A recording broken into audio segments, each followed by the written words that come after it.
ነግሬሻለሁ። እኔ ምንም አላልኳት።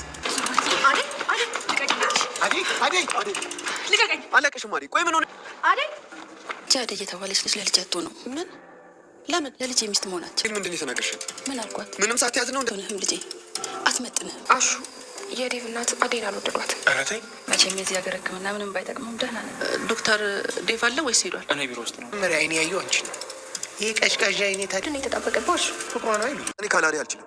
ቀሪ ዘመንን ሁሉ ከእሷ ጋር መኖር ነው የምፈልገው። እኔ አዴን አጥቻት መኖር አልችልም። ቆይ እንዴት ይሆናል? እሱን አንተ መወሰን አለብን። አትዘኛ አዴ። ይሄ ላንቺ አይገባሽም። ለናቆች ሰዎች ዘኝላቸው አንቺ አትዘኝሽም።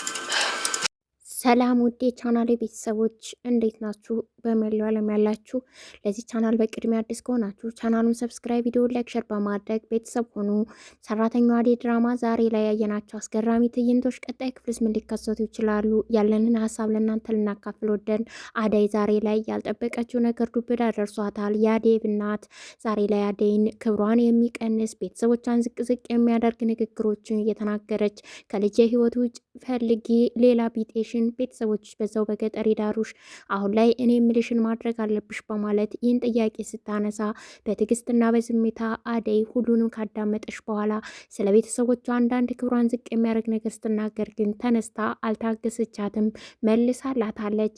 ምን ለማድረግ እየሞከርሽ ነው? ልጅሽ ከሆነ ይቀራል የሚል አስተሳሰቧን ይዛ ቤተሰቦችንም ሆነ እኔን እንደውም ያለፍኩበትን ታሪክ ልታደንቅ ይገባል እንጂ ዝቅ ልታደርግኝ አይገባም።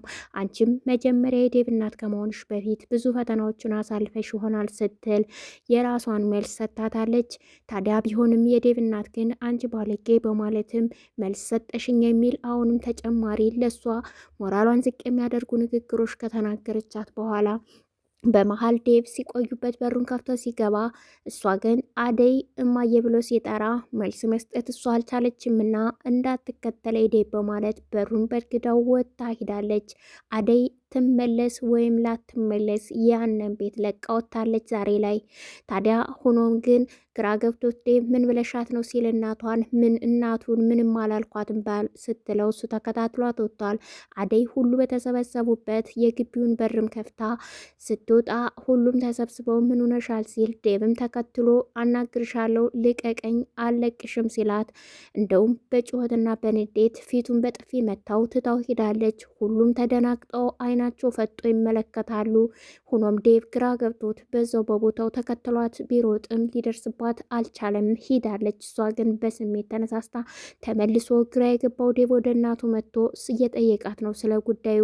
ታዲያ ቢሆንም የእናቱ መልስ ግን ምንም አላልኳትም፣ ነገር ግን ይቺ ሴት ሚስት አትሆንህም፣ እኔ እናትህ የልጅነት እጮኛ ፍቅርህን አመጣልሃለሁ እድርሃለሁ ስትል ቀድሞውንም አዘጋጅታ ነበር አደይን እንዲሁ እንደው ልይ ብላ እንጂ ለፕሮግራሙ ልትመጣ የነበረችው ሴት አሁን ላይ አቅዳ የመጣችው በእርግጥ ይህን ነገር ያቀናበረችውና ልጇ ዴቭ አደይ የምትባል ሴት የማትሆንና የገጠር ልጅ እንዲሁም ብዙ ባሎችን ፈታ ከቤተሰብ አምልጣ የመጣች ጥሩ ልጅ ያልሆነች ለሱ የማትገባው ብላ ነገሩን አጠናቅራ ነግራታለች። እና ያለ ፕሮግራም መምጣቷ ሁሉንም ያስገረመና ጥያቄ የፈጠረ ቢሆንም ለምን የሚለው ነገር በፍቅር እናትም ዘንድ በታለም ጥያቄ ቢነሳም ነገር ግን ለምን መጣሽ ብለው አፋጠው አልጠየቋትም፣ ተቀብለዋታል። ዴቭም እንደ እናት አክብረዋት ነገር ግን የእናቱን አመልን ቢፈራም ቢሆንም አደይን ሲያስተዋውቃት ግን ነገሩ በዚህ ልክ ይሆናል ብሎ አልገመተም።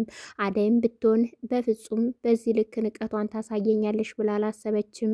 ታዲያ በጣም በሚያሳዝን ሁኔታ ነው ዛሬ ላይ ታዲያ ተናዳ ወደ ጓደኛ ወደ ልሊ ቤት ሂዳለች። ወደ ልሊ ቤትም ከሄደች በኋላ ልሊ ልታረጋጋት ሞክራለች።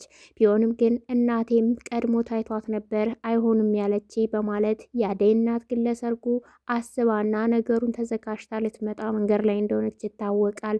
ዛሬ ላይ ይህ ነገር ሲደርስባት ቤተሰቦቿ ዝቅ ሲያረጓት እጅግ በጣም ነበር እየተሰማት።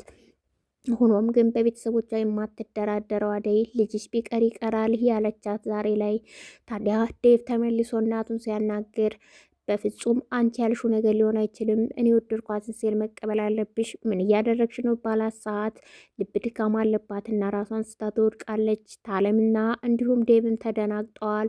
ታለምን ቢሆን ጠይቃት ነበር ቀድማ እንዴት ወዴት ስትልም በፍጹም ለልጅ የምትሆን ሴት አይደለችም በማለት ነበረ እንግዲህ የማይመጥን ቃል የተናገረቻት።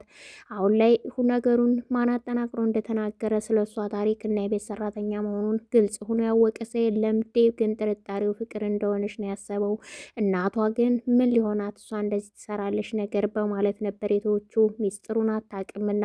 ታዲያ የዴብ እናት ራሷን ስታ ከወደቀች በኋላ ወደ አሁኑ አነሳ ወደ ሆስፒታል ነበር የወሰዷት። ሆስፒታልም ሄዳ ራሷን ትንሽ ከነቃች በኋላ ግን ቢሆንም ለዶክተሩ ያላት ክብር ስለ ሆስፒታሉ ጽዳትና አንዳንድ መጥፎ አስተያየቶችን ስትሰጥ በትዕግስት ስንት አይነት ሰው አለ እያለ ምን አልከሰትለው ምንም በማለት ዶክተሩ እንድትታከም አድርጓታል። ታዲያ ቢሆንም አንሶላው ቆሻሻ ሆስፒታሉ እያለች ብቻ ጥሩ ስነ ምግባር የሌለው ንግግር ስትናገር ከአንዲት ትልቅ እናት እጅግ በጣም ሁሉንም ያስደነገጠ ከባድ ጸባይ እንዳለባት ተነግሯል። ስለ አደይም አንዳንድ ነገር ሲነሳ ዶክተሩ ስለ አደይ መልካምነት ሲናገር ከአንተ ሆስፒታልም ጽዳት ሰርታ ነበር ወይ በማለት ቶሎ ጨርስና ልውጣ እያለችው ነው። ዴቭ እጅግ በጣም አዝኗል በሆነውና በተፈጠረው ጉዳይ። ዶክተሩ ደግሞ አሁን ላይ አስጠንቅቆታል። እናቱን የሚያናድድና መጥፎ ንግግር እንዳይናገር ካለበለዛ ያለባት የልብ ድካም ኬዝ ምናልባት ህይወቷን እስከ ማሳጣት ሊያደርሳት ይችላል ሲልም ማስጠንቀቂያ ስለተሰጠው ዛሬ ላይ ዴቭ እናቱን ድጋሚም ሊናገራትም ሊጠይቃትም አልፈለገም። ታዲያ ቢሆንም እናቱም ተሽሏት ተመልሳለች። አደይ ግን እየየ ብላ ስታለቅስ ይሄን የሰማው ዶክተር አላስቻለውምና ወደ አደይ ሂዷል። ወደ አደይ ከሄድን በኋላ እስኪ አጽናናት የሆነውን ነገር እስኪ አንተ አበርታት በማለት ጥላቸው ስትወጣ እንግዲህ ለሌ ዶክተሩ አደይ ምንድን ነው የተፈጠረው? የሆንሽው ምንድን ነው? ስለ አደን አይደለሁም ዶክተር እያለች ብሶቷን ከእንባ ጋር አይኖቿ በእንባ ታጥበዋል። ፊቶቿም እንደዛው ቀርተዋል።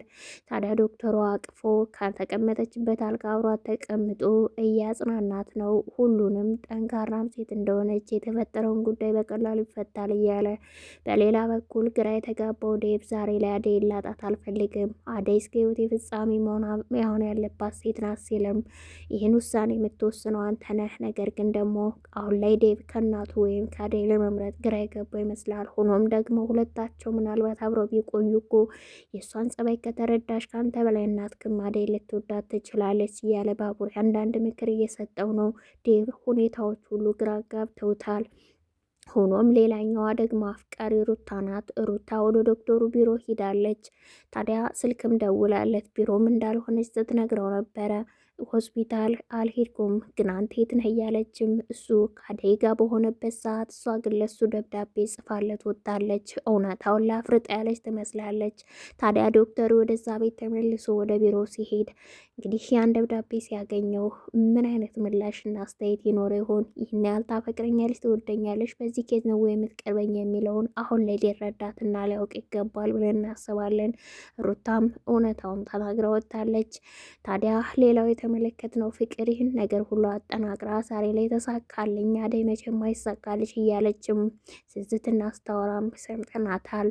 በሌላ በኩል ደግሞ እንግዲህ የቤዛ ወንድም ዴቭ ኮኮን ዛሬ ላይ እባክሽ እህቴ እንድትፈታ አርጅኝ ያላት፣ እሷ ግን ድጋሚ እስር ቤት መግባት አልፈልግም በማለት መልሳለታለች።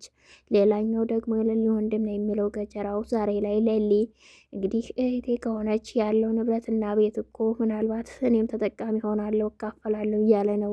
እህትነቷን ለማረጋገጥ አሁን ላይ ለባቡሬ ነገሮችን ቢናገር እሷን ለማታለልና ቀርበህ ያልሆነ ነገር ለማሰብ አስበ ከሆነ በፍጹም አትችልም።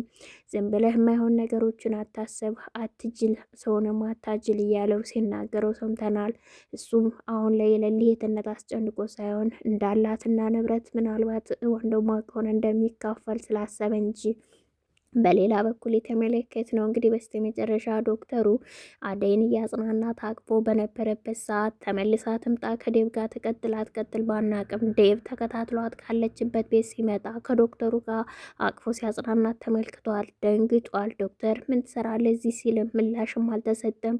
አደይም ዴቭን ስታየው ከሱ ጋር መሆኗ አሁን ላይ እኔ በዚህ በከፋይ ሰዓት ማንም የለም ዶክተሩ መጥቶ ስላጽናናኝ ምን ልትል ነው ብላ እንግዲህ ጸብ እንኳን ቢነሳ ለዶክተሩ የምትል እንጂ ለዴቭ የምትል አይመስለንም። ዶክተርም ቢሆን ምን አይነት ምላሽ እንደሚሰጥ ባናቅም፣ ዴቭ ግን አሁን ላይ ከንዴት ላይ ንዴት የእናቴን ችግር ፈተው ብሎ ሲመለስ በድጋሚ አደይን ደግሞ ከዶክተሩ ጋር ማግኘቱ ለሱ እጅግ በጣም ከባድ ውሳኔና ምን አይነት ነገር ማድረግ እንዳለበት ግራ የሚገባው ይመስለናል። አደይም ቢሆን አሁን ላይ ለዴቭ ሳይሆን ልትል የምችለው ዶክተሩን ቢናገረው ለምን የሚል ጥያቄ ማንስታ ተደርባ እሱን የምታግዝ ይመስለናል። እናንተ እስግምት አስተያየታችሁን ከአሁኑ አስቀምጡ። ላይክ፣ ሰብስክራይብ፣ ሸር እያረጋችሁ ቤተሰብ ሆኖ አመሰግናለሁ።